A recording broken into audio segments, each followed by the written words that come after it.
नमस्कार, स्वागत है आपका। आप देख रहे हैं द न्यूज और मैं रानी गुप्ता आपके साथ। इस वक्त की बड़ी अपडेट सामने आ रही है। आपको बता दें कि मनीष सिसोदिया के खिलाफ सीबीआई ने कोर्ट में बड़ा खुलासा किया है। सीबीआई का ये कहना है कि इस पूरे के पूरे शराब घोटाला मामले में कई सारे हाई प्रोफाइल लोगों की गिरफ्तारी होनी तय है। आपको बता दें कि दिल्ली के शराब घोटाला मामले में केंद्रीय जांच एजेंसी सीबीआई ने आम आदमी पार्टी के नेता मनीष सिसोदिया की जमानत याचिका का विरोध किया है।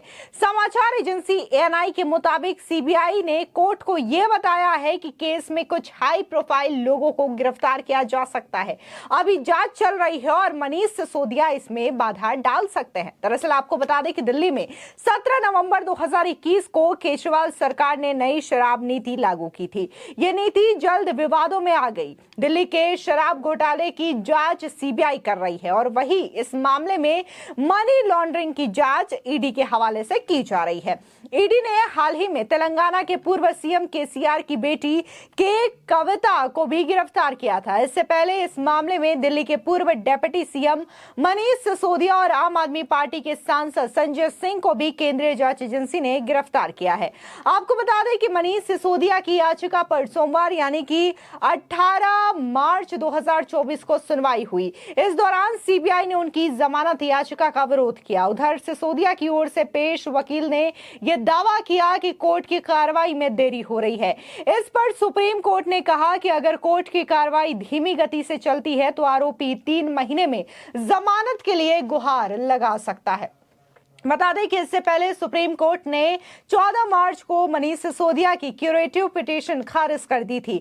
आम आदमी पार्टी के नेता ने सुप्रीम कोर्ट में उनकी जमानत याचिका खारिज होने के बाद क्यूरेटिव याचिका दाखिल की थी। इसे चीफ जस्टिस डीवाई चंद्रचूड़ की अध्यक्षता वाली बेंच ने खारिज किया था। यानी कि एक के बाद एक कई सारे झटके लगातार आम आदमी पार्टी के नेताओं को लग रहे हैं। जहां पहले शराब घोटाला मामले में अरविंद केजरीवाल की भी मुश्किलें लगातार बढ़ रही हैं, क्योंकि जांच एजेंसी ईडी के द्वारा 9 दफा इस मामले में अरविंद केजरीवाल को समन जारी किया गया है। अभी हाल ही में ईडी ने एक और समन जारी किया है और 21 मार्च को पूछताछ के लिए अरविंद केजरीवाल को हाजिर होने का आदेश दिया है।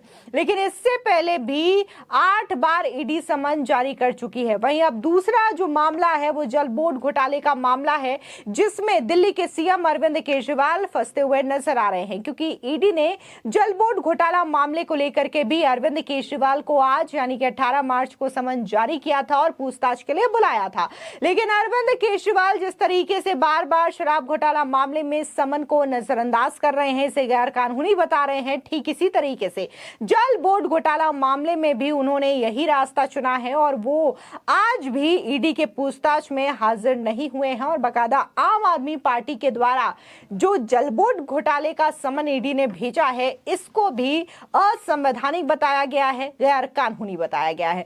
बता दें कि दिल्ली के डिप्टी सीएम मनीष सिसोदिया ने 22 मार्च 2021 को नई शराब नीति का ऐलान किया। उन्होंने कहा कि इस नीति से शराब की दुकानें निजी हाथों में चली जाएंगी। सिसोदिया से जब नई नीति लाने का मकसद पूछा गया तो उन्होंने 2 तर्क दिए। पहला, माफिया राज खत्म होगा और दूसरा, सरकारी खजाना बढ़ेगा। इसके बाद 17 नवंबर 2021 को नई शराब नीति 2021-22 लागू कर दी गई। इसमें शराब कारोबार से सरकार से बाहर आ गई और ये बिजनेस निजी हाथों यानी कि प्राइवेट जगह पर चला गया। कई बड़े डिस्काउंट देने से शराब की जमकर बिक्री हुई। इससे सरकारी खजाना तो बढ़ा, लेकिन इस नई नीति का विरोध शुरू हो गया। 8 जुलाई 2022 को दिल्ली के मुख्य सचिव नरेश कुमार ने नई शराब नीति में घोटाला होने का आरोप लगाया। उन्होंने इससे जुड़ी एक रिपोर्ट दिल्ली के एलजी वीके सक्सेना को सौंपी। इसमें बताया गया कि मनीष सिसोदिया ने लाइसेंसधारी शराब कारोबारियों को अनुचित लाभ पहुंचाया। उधर एलजी ने भी कहा कि उनकी और कैबिनेट की मंजूरी के बिना ही शराब नीति में बदलाव कर दिए गए। एलजी सक्सेना ने मुख्य सचिव की रिपोर्ट के आधार पर सीबीआई जांच की मांग की। 17 अगस्त 2022 को जांच एजेंसी ने केस दर्ज किया। इसमें मनीष सिसोदिया, 3 रिटायर्ड सरकारी अफसर, 9 बिजनेसमैन और 2 कंपनियों को आरोपी बनाया गया। सभी पर भ्रष्टाचार से जुड़ी धाराओं के तहत मामला दर्ज किया गया।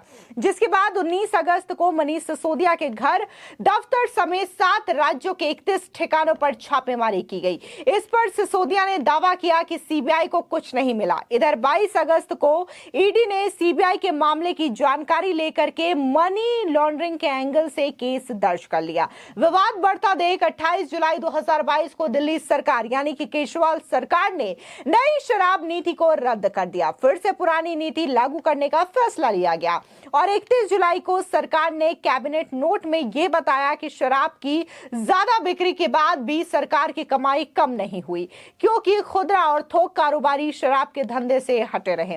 आपको बता दें कि सिसोदिया के पास एक्साइज डिपार्टमेंट था। उन्होंने इसे कथित तौर पर इस घोटाले का मुख्य आरोपी बनाया। कई बार पूछताछ के बाद जांच एजेंसी ने 26 फरवरी को मनीष सिसोदिया को गिरफ्तार कर लिया। फिलहाल वे जेल में हैं।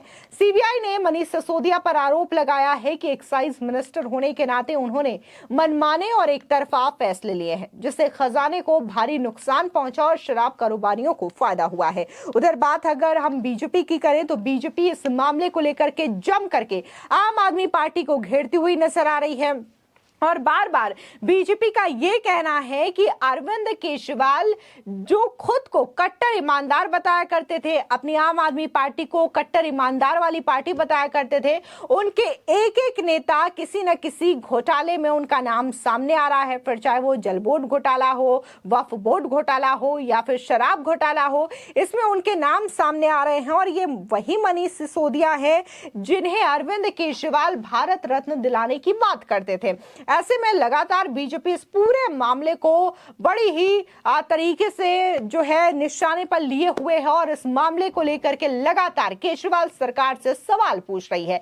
लेकिन बात अगर हम केजरीवाल की करें या फिर आम आदमी पार्टी की करें तो उनका कहना यह है कि ऐसा कोई घोटाला दिल्ली में हुआ ही नहीं है, बस केंद्रीय जांच एजेंसियों का दुरुपयोग बीजेपी सरकार की ओर से किया जा रहा है और उनके नेताओं को फंसाने की कोशिश की जा रही है, क्योंकि बीजेपी चुनाव के जरिए से दिल्ली में अपना कब्जा स्थापित नहीं कर सकती, चुनाव नहीं जीत सकती, जिसकी वजह से इस तरीके के हथकंडे अपना करके वो दिल्ली में केजरीवाल की सरकार गिराना चाहती है। लेकिन गौर करने वाली बात यहां पर यह है कि अगर दिल्ली में शराब घोटाला हुआ नहीं है तो आखिर नई शराब नीति को केजरीवाल सरकार ने वापस क्यों लिया। इसी के साथ ही दूसरा सवाल यह भी है कि संजय सिंह और मनीष सिसोदिया की जमानत याचिका को बार बार खारिज क्यों किया जा रहा है, क्यों उन्हें जमानत नहीं मिल पा रही है। फिर चाहे वो लोअर कोर्ट हो, हाई कोर्ट हो या फिर सुप्रीम कोर्ट हो, वो बकायदा सुप्रीम कोर्ट तक जा पहुंचे हैं, लेकिन इसके बावजूद उन्हें जमानत नहीं मिल पा रही है। तो ये तमाम चीजें हैं जो कि लगातार सवाल उठा रहे हैं आम आदमी पार्टी पर।